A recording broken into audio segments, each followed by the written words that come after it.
Hi friends, ఈ వీడియోలో మనం Nifty and bank Nifty analysis చేసుకుందాం. ఇక్కడ మార్కెట్లో చూసినట్లయితే మార్కెట్ అనేది ఒక స్వింగ్ మూమెంటం చూపించింది. తర్వాత స్వింగ్ లోగా ఇక్కడ సపోర్ట్ తీసుకొని పైకి వెళ్ళడానికి ప్రయత్నిస్తూ ఉంది. వన్స్ మార్కెట్ అనేది ఈ క్యాండిల్ యొక్క ఈ డోజీ యొక్క లోని బ్రేక్ చేసినట్లయితే డౌన్ మూవ్ రావచ్చు. ఈ లోని రెస్పెక్ట్ చేసినట్లయితే మార్కెట్లో అప్ మూవ్ రావచ్చు. అప్ మూవ్ వచ్చినట్లయితే స్వింగ్ హై వరకు వెళ్ళే అవకాశం ఉండొచ్చు. ఇక్కడ ఎటువంటి క్యాండిల్ ఫామ్ అవ్వచ్చు. ఇక్కడ నుంచి ఒక బుల్లిష్ క్యాండిల్ అయినా ఫామ్ అవ్వాలి, లేదా ఈ లెవెల్ని బ్రేక్ డౌన్ చేస్తూ ఒక రెడ్ క్యాండిల్ అయినా ఫామ్ అవ్వాలి. దీంట్లాగే ఇంకొక డోజీ క్యాండిల్ అంటే కొంచెం పైకి వెళ్ళి చిన్న డోజీ క్యాండిల్ అయినా ఫామ్ అవ్వాలి. ఈ 3 థింగ్స్ జరగచ్చు. బ్యాంక్ నిఫ్టీ గురించి మాట్లాడుకుంటే ఎప్పటి వరకు అయితే బ్యాంక్ నిఫ్టీ అనేది ఈ యొక్క క్యాండిల్ లోని బ్రేక్ చేయదో అప్పటి వరకు అప్ మూమెంటం చూపించే అవకాశం ఉండొచ్చు. ఎందుకంటే ఇక్కడ ఉన్నటువంటి లిక్విడిటీని తీసుకునే ఎప్పుడు కూడా మార్కెట్ అనేది హయ్యర్ లెవెల్లో ఉన్న లిక్విడిటీని తీసుకోలేదు ఇప్పటి వరకు.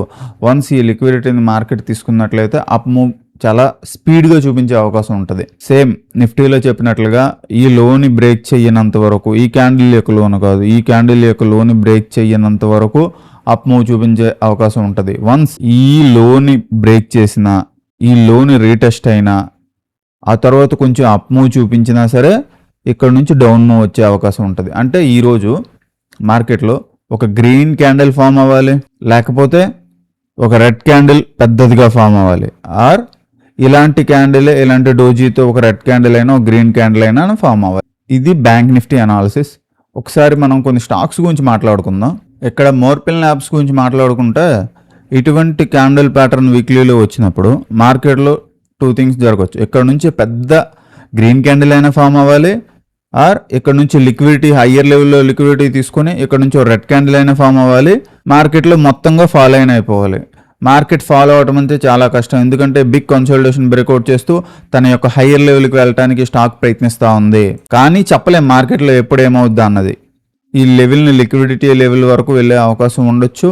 అండ్ ఈ స్టాక్ యొక్క రిజల్ట్స్ కూడా బాగా వచ్చాయి. కొంచెం వీక్ ఫండమెంటల్స్, అంత బెటర్ ఫండమెంటల్ స్టాక్ కాదు. కానీ ఈ స్టాక్లో మనం చెప్పేది ఓన్లీ టెక్నికల్ ఓరియంటేషన్లోనే చెప్తున్నాను. అండ్ దాంతోపాటుగా ఉద్యమం small finance bank up move చూపించి తన యొక్క రెసిస్టెన్స్ లెవెల్ దగ్గర కన్సల్టేషన్ అవుతుంది. మార్కెట్ అనేది ఈ లోని రెస్పెక్ట్ చేస్తూ ఈ లోని బ్రేక్ చేయకుండా ఎప్పటి వరకు ఉంటుందో మార్కెట్లో అప్ మూవ్ చూపించే అవకాశం ఉండొచ్చు. మంచి మూమెంటం వచ్చే అవకాశం ఉండొచ్చు. లోని బ్రేక్ చేసినట్లయితే డౌన్ మూవ్ చూపించే అవకాశం ఉండొచ్చు. కానీ మార్కెట్లో ఇక్కడ మనం చూసినట్లయితే లోవర్ లోస్ని మార్కెట్ రెస్పెక్ట్ చేస్తూ పైకి వెళ్తూ ఉంది.